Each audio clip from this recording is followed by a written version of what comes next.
This is what happened. Long time ago there is a strong young kind prince, and he meet wrong old woman unexpectedly, and this changing his life for bad. In the heart of Africa lay a dazzling city called Tandora. This city was known for its colorful markets, tall palm trees, and warm, friendly people. Every street was filled with the sound of laughter, music, and the hustle of busy traders. At the center of Tandora stood a grand palace where King Mwamba ruled with wisdom and fairness. In this palace lived Prince Zubri, a young man known not only for his royal birth but for his kind heart and wise mind. Zubri was gentle and thoughtful. Every day, he would walk among the people of Tandora, talking with the merchants, listening to the old storytellers, and helping anyone who was in need. Although he had gold, fine clothes, and every luxury a prince could wish for, he always felt that something was missing. Deep inside, Zubri yearned for true love, a love that was honest and pure and did not care about wealth or status. Every night, he would look at the stars above Tandora and wonder if there was someone out there who loved him for who he truly was.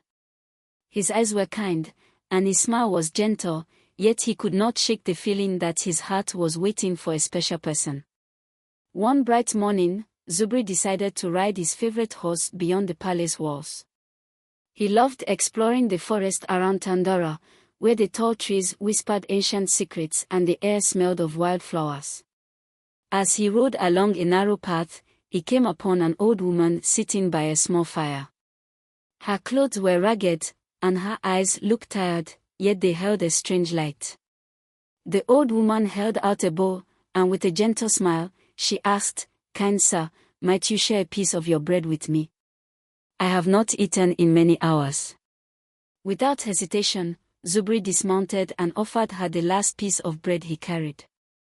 He had always believed that kindness should be shared, even with those who appeared poor or tired. As he handed over the bread, the old woman's eyes shone brightly for a moment, and she whispered, "Your heart is true. But will you search for love even if you lose all that you are?" Before Zubri could reply, the old woman raised her hand. In a flash of green light and a swirl of dark mist, she chanted words that Zubri could not understand. In that very moment, a curse fell upon him.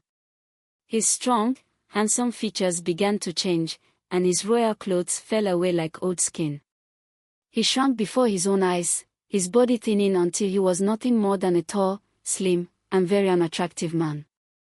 The crown that once sat proudly on his head vanished, and his soft, friendly face became lined with sorrow and loss. Zubri was stunned. The curse had stolen his princely beauty, leaving him with a gaunt appearance and ragged clothes. The old woman smiled sadly, then disappeared into the forest as quickly as she had appeared, leaving him alone and confused. Returning to the palace, Zubri hoped that his father, King Mwamba, would understand. But when the palace guards saw him, their eyes widened in disbelief, and soon laughter filled the great halls. "Who is this thin, ugly man?" they jeered. The maids covered their mouths to hide their giggles, and even the noble guests exchanged shocked glances. King Mwamba himself could not believe what he saw. His beloved son now looked so different, so fragile. "Zubri, what has happened to you?" the king asked, his voice heavy with sadness and confusion. Zubri tried to explain the mysterious curse, but no one believed his story. The king, fearing disgrace for his royal family, ordered that Zubri be banished from the palace. Left with nothing but the clothes on his back, Zubri wandered the streets of Tandora. He found shelter in a small, forgotten corner of the city where the buildings were old and the roads were unpaved. The once happy prince now lived as a beggar. Every day, he would stand in the marketplace and ask for food, sometimes receiving only a crust of bread or a few coins. Despite his appearance, Zubri kept his gentle nature. He helped an old woman carry her water, shared his little food with hungry children, and listened patiently to the worries of the poor. Yet, deep inside, the pain of his curse grew. Each day, he saw the smiles of those who passed him by, but his own reflection in the water made him cry. His once bright eyes now held a deep sorrow, and his thin body seemed to carry the weight of the world. Life on the streets was harsh. People in Tandara had little pity for a cursed man. Many would point and laugh at him, whispering about the fallen prince who had lost his beauty. Even the children, who once would have adored him, now ran away when they saw his gaunt face and bony frame. In a dark alley near the bustling market, Zuburi found a small, crumbling shelter where he could sleep. At night, as he lay on a hard mat, he dreamed of the palace he once knew. In his dreams, he saw a handsome prince with a kind smile, ruling the kingdom with wisdom and love. But when he woke, he was reminded of his new reality, a life filled with hunger, cold nights, and constant ridicule. Days turned into weeks, and weeks turned into months. Zubri tried to keep his spirit up, even as the curse made him feel less than human. He studied the world around him, learning how the people of Tandara truly lived, how they struggled and found joy in small things. He began to understand that beauty was not only in appearances but in actions and kindness. Yet, deep inside his heart, a flame of determination began to grow. Zuburi made a promise to himself: he would not let the curse define his life. He would change, not just to break the spell but to become a man of true strength and honor. He decided that he would train his body and mind until he could reclaim his place in the world. Even if the curse remained, his inner strength would shine through. Zubri began by practicing simple exercises. He ran through the narrow alleys of Tandara, his thin legs pumping as fast as they could carry him. Every morning, before the city awoke, he would rise with the sun and run along the banks of the Nile.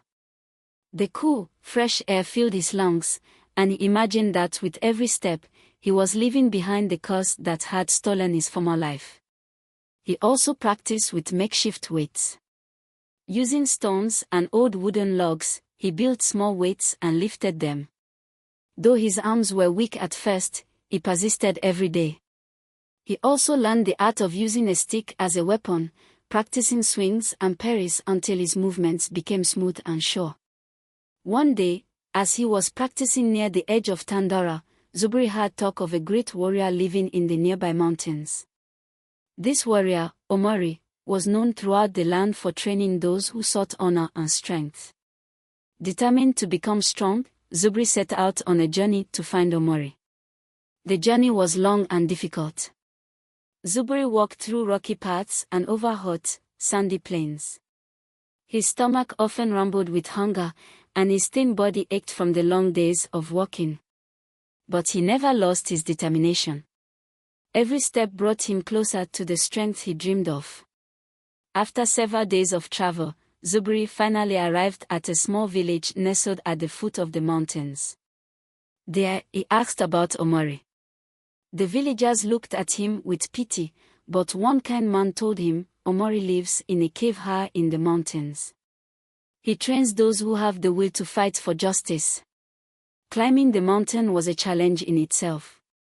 Zubri's thin legs trembled as he climbed steep slopes, and the cold mountain wind whipped against his face. When he finally reached the cave, he knocked on a large wooden door. After a moment, the door creaked open, revealing a grizzled man with a stern face and piercing eyes. "Who are you, and why do you come here?" the man asked. "My name is Zubri," he replied softly. "I seek your help to become strong. I wish to fight for justice and reclaim my honor." The old warrior studied him for a long moment before nodding. "Very well," Omori said. "I will train you, but you must be prepared to endure pain and hardship. The road to strength is not easy." For many months, Zubri trained under Omori's strict guidance. Every day was filled with rigorous exercises, long runs up and down the mountain, and hours of combat practice. Omori taught him how to fight with a sword and a stick, how to defend himself, and most importantly, how to control his emotions. Zubri's body slowly grew stronger. Though he was still slim and appeared fragile to those who looked only at his form, inside, his muscles were building and his mind was becoming as sharp as a blade. Omori also taught him the ancient ways of discipline and respect. A true warrior is not defined by his looks, but by his courage, honor. Omori also taught him the ancient ways of discipline and respect. A true warrior is not defined by his looks, but by his courage, honor, and the strength of his heart, he said time and again. Zubri absorbed every word, his heart burning with the hope that one day he would break the curse and show the world his true worth.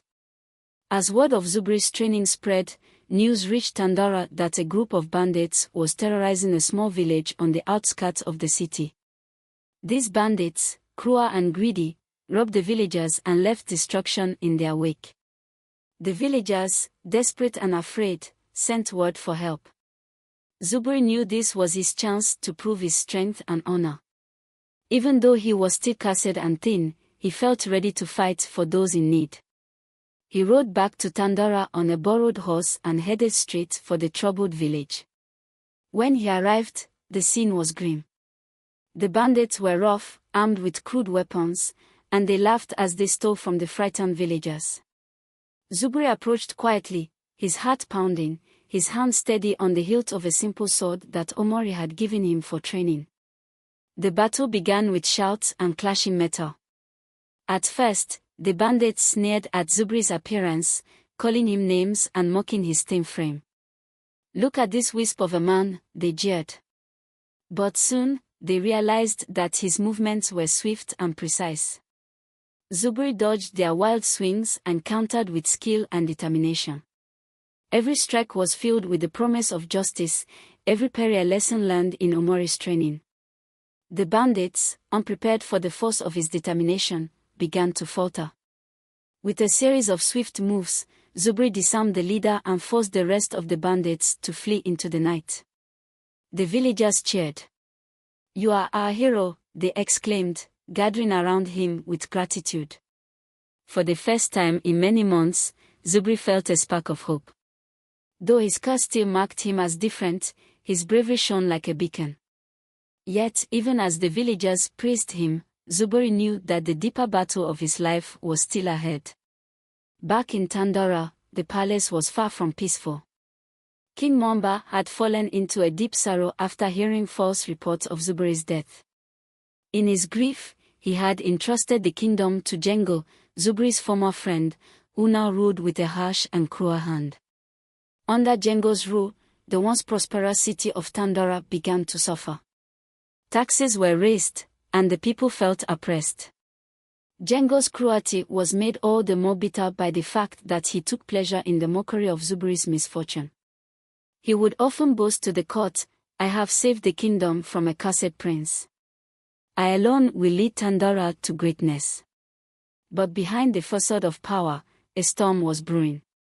The people, though afraid to speak out, began to murmur in secret. They remembered the kind and wise Zubri and hoped that one day he might return. In the dark corridors of the palace, Jengo plotted more than just tyranny. He wanted power and would stop at nothing to secure his place on the throne. He formed alliances with corrupt nobles and even with some bandit groups that roamed the outskirts of Tandara. His ambition knew no bounds, and his betrayal of Zubri continued to haunt him. In a far-off kingdom that bordered Tandara, there lived a princess named Zainabu. She was known for her beauty, kindness, and wisdom. Unlike many others who would have been dazzled by riches or looks, Princess Zainabu valued a true heart and a brave soul. Her father, the king of that realm, often spoke of the importance of justice and honor. When Jengo, now the ruler of Tandara, sought to strengthen his position, he hatched a cruel plan. He decided to marry Princess Zainabu against her will. In a grand but grim ceremony, he kidnapped her, intending to force her into a marriage that would make him even more powerful. But Princess Zainabu was not one to be controlled. Even as she was taken away from her home, she vowed silently to herself that she would never lose hope in true love and justice. Word of Princess Zainabu's capture eventually reached Zubri.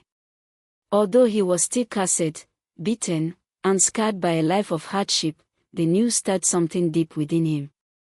He remembered the promise he made to himself by the Nile, that he would fight for justice and reclaim his honor. Now, with the princess in peril and the kingdom in turmoil, Zubri knew he had to act. With renewed determination, Zubri began his journey back to Tandora. He traveled for many days on foot, through dusty roads and treacherous paths, carrying only the clothes on his back and a small bag of provisions. The hardships of life on the road were many. There were nights so cold he could hardly sleep, and days so hot that his thin body felt as if it would melt in the relentless sun. But every hardship only strengthened his resolve. Along the way, Zubri encountered people who were kind and others who mocked him. Yet, he never allowed their words to break his spirit. He recalled Omari's lessons: a warrior is not measured by his appearance, but by the strength of his heart and the purity of his purpose. In the small villages he passed, Zubri helped those in need. He repaired broken roofs, fought off small groups of thieves, and shared what little food he had with hungry children. Though he was always reminded of the curse by his gaunt appearance, the kindness he showed slowly began to change the hearts of those he met. News of a mysterious, brave man had begun to spread through the countryside. Some said he was a fallen prince, cursed by a wicked witch. Others claimed he was a spirit sent to protect the poor. But no matter what they said, Zubri remained focused on his mission, to return to Tandora, defeat the cruel Django, and rescue Princess Zainabu. After a long and arduous journey, Zubri finally arrived back at Tandora. The city looked very different from the lively place he remembered. The streets were filled with sorrow and fear. People whispered in hushed tones about Django's tyrannical rule and the heavy taxes that forced many to live in misery. The once vibrant markets now had an air of despair. In the heart of the city, the Grand Palace still stood, its high walls a reminder of past glories. Zubri approached it cautiously, knowing that his return could spark hope in some hearts but also draw danger. He wore a simple cloak to hide his identity and moved quietly through the streets. At night, he slept in hidden corners and listened to the murmurs of the people. Every time he heard the name Zubri spoken in reverence, his heart pounded with hope. The people remembered him, the kind, wise prince who had once walked among them. Now, he was the only one who could free them from Django's cruel grasp. In secret meetings held in the dim light of forgotten temples and quiet alleyways, groups of citizens began to speak out against the rule of Django. They remembered the days of prosperity and fairness under King Momba and the gentle rule of Prince Zubri. Their voices grew louder with each passing day, and soon whispers of rebellion spread throughout Tandora. Zubri, aware of these secret meetings, decided that it was time to show himself. He could not hide behind his thin frame any longer. It was time to reclaim his identity and prove that strength lies within the heart, not in outward appearances. One cool evening, as the full moon shone over Tandora, Zubri stood before a small gathering of brave citizens in a deserted courtyard. With a clear voice and eyes that burned with determination, he spoke, "My friends, I am Zubri, the prince you once knew. I have suffered much, but I have learned that true strength comes from love and honor. I will fight for justice, and together we can free Tandora from cruelty." The crowd listened in awe. Though his body was still lean and his face marked by hardship, his words carried the weight of truth. Hope flickered in the eyes of those who listened, and for the first time in years, the people of Tandora believed that change was possible. News of Zubri's return reached the palace, and Django grew furious. Determined to crush any hope of rebellion, he gathered his guards and set out to capture the man who dared challenge his rule. A great battle was soon set to take place in the streets of Tandora. Zubri, now leading a small band of rebels, prepared for the confrontation. He knew that the fight would be hard, but he was not afraid. His training with Omari had taught him to be agile and resourceful, and he had the support of the people behind him. When the guards attacked, the clash was fierce. Swords met with determination, and shouts filled the air. Zubri moved swiftly among the attackers, dodging blows and striking back with precision. Despite his thin frame, his body moved like a shadow, quick, determined, and full of heart. During the battle, Zubri faced many challenges. At one point, he was surrounded by a group of armed soldiers. His hands trembled slightly, but he remembered Omari's words, "True strength is not the size of your body, but the power of your spirit." With a deep breath, he fought on, his every move a promise to himself and to his people that justice would prevail. The battle raged late into the night. When dawn finally broke, the rebels had driven many of Django's men away. Though many had fallen, the courage of the people shone brightly in the early light of day. Zubri stood amidst the battered streets of Tandara, his eyes filled with resolve. He knew that this was only the beginning of the fight for justice. While chaos reigned in Tandara, news reached Zubri of an even darker deed. In the palace, Django had taken Princess Zainabu captive. The princess, known for her beauty and gentle spirit, was locked away in a high tower, far from the people who loved her. Django planned to use her to secure alliances and tighten his grip on the kingdom.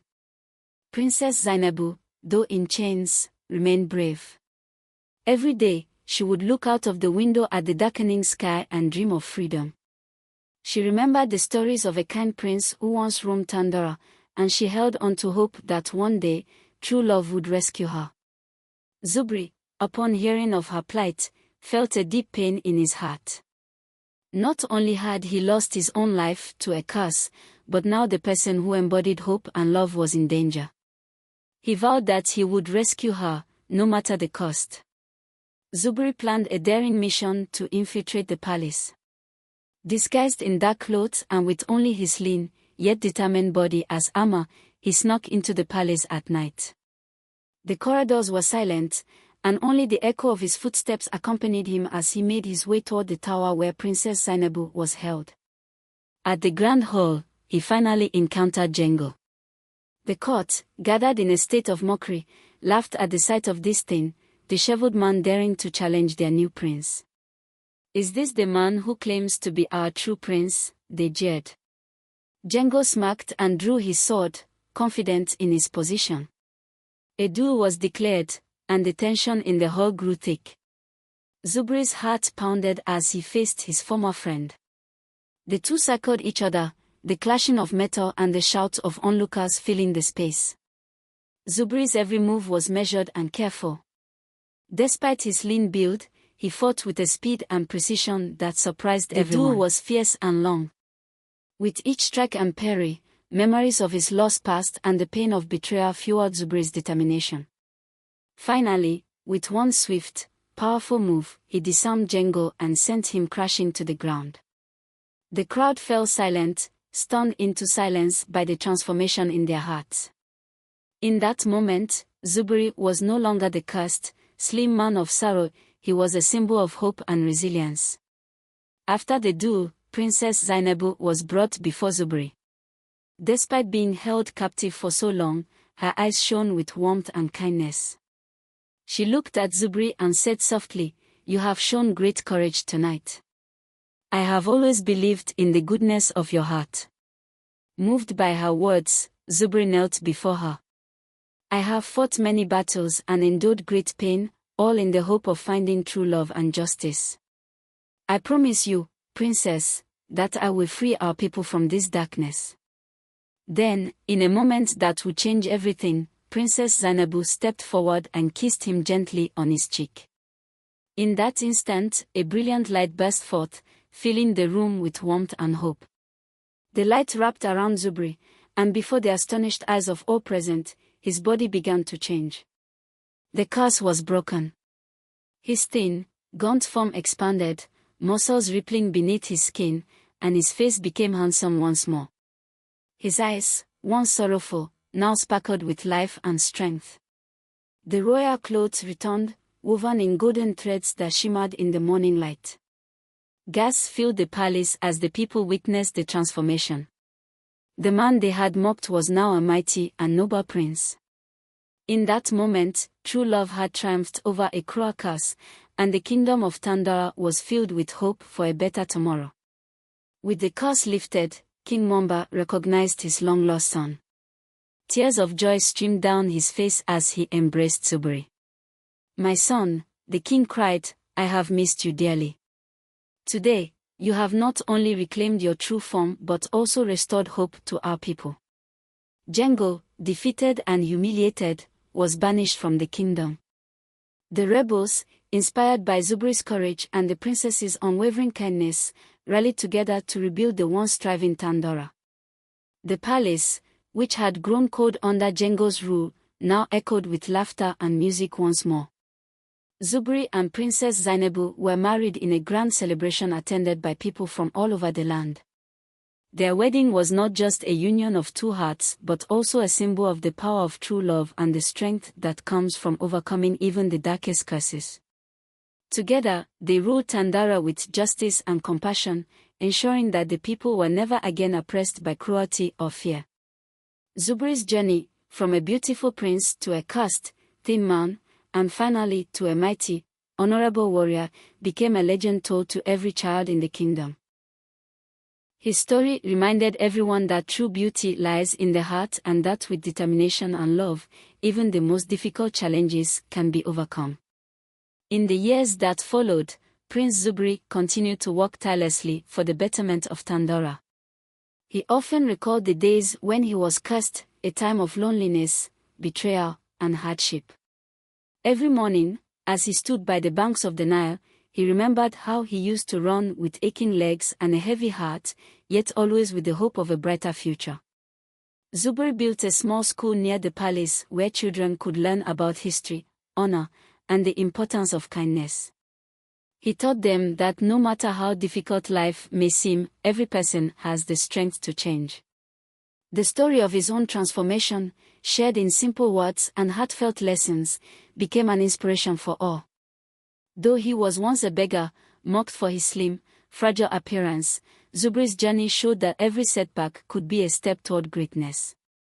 His dedication to training, his determination to fight injustice, and the love he received from Princess Zainabu had transformed him into a leader who truly cared for his people. Tandara blossomed under the rule of Zubri and Princess Zainabu. The kingdom, once filled with sorrow and oppression, became a beacon of hope and resilience. People from neighboring lands came to learn from the wise prince whose story of transformation touched every heart. In every street corner, in every market stall, there was a reminder of Zubri's courage.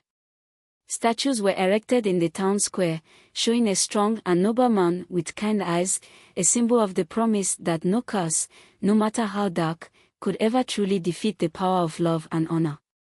As the years passed, Zubri often walked among his people. He greeted every person with a smile and a kind word.